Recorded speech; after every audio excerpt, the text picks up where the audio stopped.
Decreto 11.020 de 2022, que altera o decreto 4307 de 2002, que regulamentava a medida provisória 2215. Ele traz várias modificações sobre gratificações, gratificação de localidade especial, traz modificações na compensação orgânica, no adicional de habilitação, bagagem, transporte, muitos aspectos que dizem respeito aos militares e aos seus dependentes. Então, confere comigo logo depois da vinheta.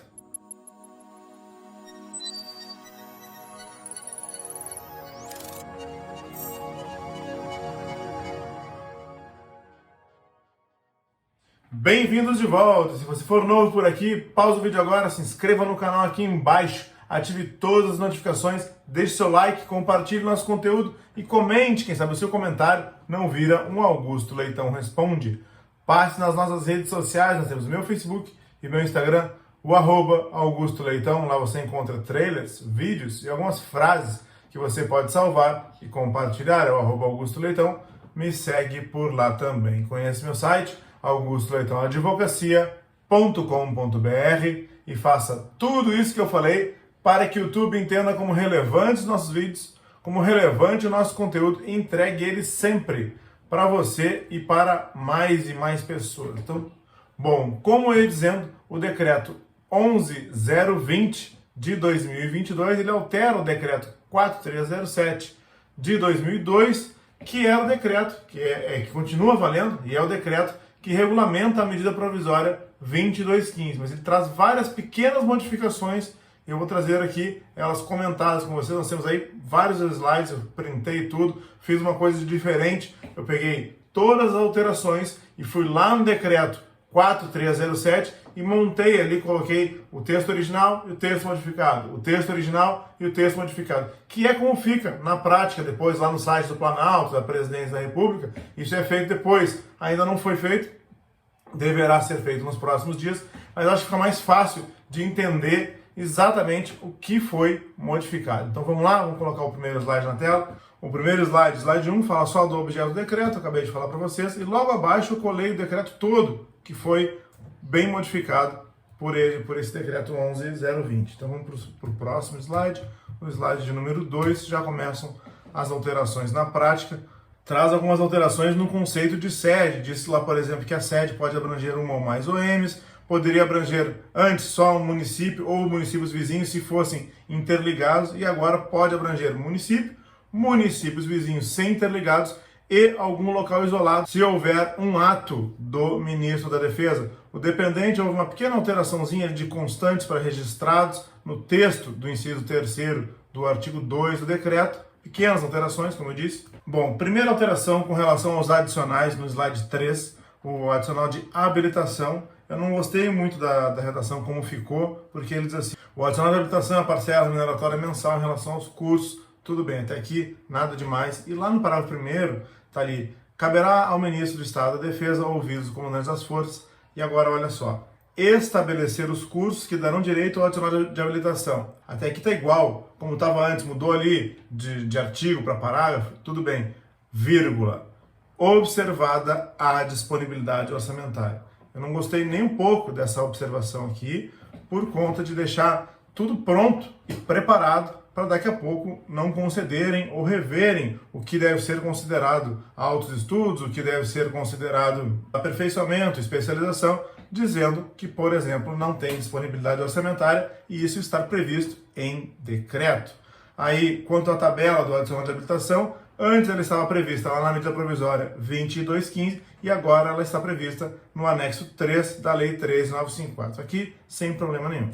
Bom, colocando o slide 5 na tela ali, no artigo 5º do decreto, a gente vê algumas alterações com relação à compensação orgânica, especialmente com relação ali à aeronáutica e as situações de mergulho.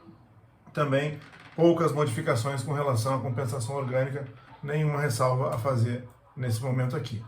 Bom, quanto às gratificações, agora sim, no slide 5, no artigo 11 do decreto, ele ganhou alguns parágrafos e conseguiu, com isso, colocar por escrito a possibilidade de acumular a gratificação de localidade especial por aquele militar que estiver de representação em alguma missão lá naquela localidade, que tem a previsão de pagamento de localidade especial, para que ele ganhe, além da gratificação de representação, também a gratificação de localidade especial pelo período que ele estiver naquela localidade especial. Lá no artigo 19, que é o artigo que trata das diárias, vamos colocar o slide 6 na tela, no artigo 19, nós temos ali uma modificação só de adequação de texto, dividindo o inciso 1 em inciso 1 e 4, tá? Não tem considerações a fazer aqui, porque o conteúdo da norma ficou o mesmo, só dividindo ali, quebrando em 1, 2, 3 e 4, e ficou só uma modificação com relação à disposição do inciso que foi dividido em duas partes. O mesmo aconteceu com relação àquele acréscimo que está previsto lá no valor de R$ 95,00 e estava tudo previsto dentro do parágrafo 2º e foi quebrado ali as hipóteses em que não é devido àquele acréscimo. Não é devido, por exemplo, na ida até o local de embarque ou do local de desembarque até o local de trabalho ou de hospedagem e mais duas hipóteses que não é devido na volta. Também foi só delimitado ali as hipóteses que não é devido esse acréscimo. Bom, o artigo 29, a gente pode colocar na tela aí já o slide 8, o artigo 29, ele foi revogado pelo decreto 11.020. Então, o artigo 29, que ele tem um militar que estava na ativa quando ele é licenciado, ele tinha direito ao transporte para ele e para os seus dependentes quando ele deixasse o serviço ativo para que ele retornasse à sua residência. E esse artigo ele acaba de ser revogado, na verdade vai ser revogado assim que o decreto entrar em vigor em 1º de junho de 2022. Então, nós temos aqui, sim, um direito dos militares que acaba de ser suprimido. Vai ser suprimido a partir de 1º de junho de 2022, tá bom? Bom, esse direito aqui do artigo 30 está mantido no militar que em serviço inicial tem direito à passagem até a sua residência. Aqui sim está mantido, está restrito apenas o prazo, que passará a ser durante o período de 30 dias após a data do licenciamento. Bom, o artigo 31 e o artigo 31A, eles prevêem o transporte do militar e de seus dependentes, seja dos dependentes que são vivos daquele militar, e aí o militar e os dependentes vivos estão previstos no artigo 31, ou daqueles dependentes de militar já falecido, que quando estiverem precisando de determinado serviço hospitalar, terão sim o direito ao transporte traslado. Bom, aqui o artigo 38 do decreto 4302, ele está sendo modificado pelo decreto 11.020, para que a regulamentação do transporte de bagagem passe a ser feita por portaria, agora por ato do Ministério da Defesa. E aquela tabela que existe lá no decreto 4307, ela vai ficar vigorando até que haja o ato do ministro de Estado de Defesa fixando ali os valores correspondentes ao transporte de bagagem. Então, é uma norma aqui de transição até que haja a portaria nova, vai ficar vigente a tabela que existe e aí ele fixa aqui alguns critérios para que seja feita essa portaria, que deve ser observado, por exemplo, a distância entre a origem e o destino, o tipo de modal previsto para exercer aquela distância. Então, temos alguns critérios fixados aqui no artigo 38, parágrafo 4º, para que o ministro da Defesa depois elabore essa portaria e faça isso periodicamente. Bom, no artigo 46, inciso 2, nós temos ali o direito de passagem aérea aos praças, tá certo? Então, antes nós tínhamos oficiais generais, oficiais superiores, oficiais intermediários e subalternos, e agora nós temos ali, depois de oficiais subalternos e demais militares e seus dependentes, a previsão de passagens aéreas. Bom, lá no artigo 59 está prevista a devolução de ajuda de custo. Quando aquele militar não utilizar a ajuda de custo, ela deverá ser devolvida. E a previsão está que ela deve ser feita em parcela única, observado lá o parágrafo 2º e o parágrafo 3º do artigo 14 da medida provisória. O que diz o parágrafo 2º e o parágrafo 3º é a prevalência dos descontos obrigatórios, que é o caso aqui, sobre os descontos autorizados e aquele mínimo de 30% que o militar precisa receber. Então ele vai devolver esses valores aqui desde que não ofenda aquele mínimo de 30%. Bom, o auxílio funeral, se é que a gente pode eleger uma norma que eu entendo que seja muito boa e muito positiva aqui, é essa adequação aqui do artigo 76, inciso 2 do auxílio funeral, porque ela coloca ali, tira o viúvo e viúva, quando eu tenho um dependente daquele militar que falece, estava previsto que somente o viúvo ou a viúva daquele militar é que receberiam o auxílio funeral. Isso não estava muito adequado, porque causava um certo desconforto quando eu tenho um militar com uma família, duas famílias, primeiro casamento, segundo casamento. Nós tínhamos aí a viúva do segundo casamento que recebia o auxílio funeral quando falecia um filho do primeiro casamento daquele militar. Então nós temos aqui uma importante adequação da norma para que o responsável legal é que receba o auxílio funeral e não o viúvo. E o prazo está mantido o mesmo, 48 horas, o prazo é o prazo do caput.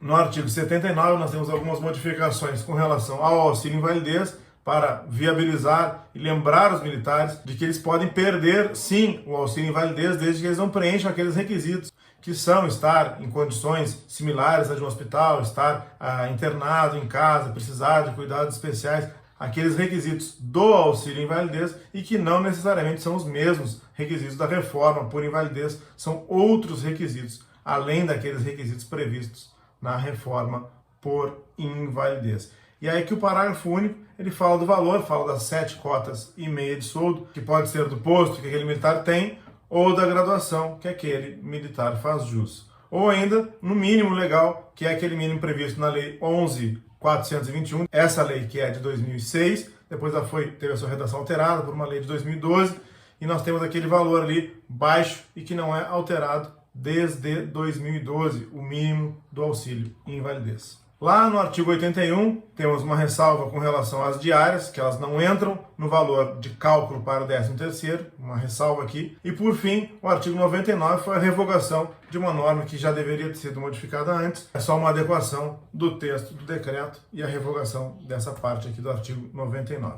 Lembrando, os artigos que foram integralmente revogados são o artigo 29 e o artigo 99.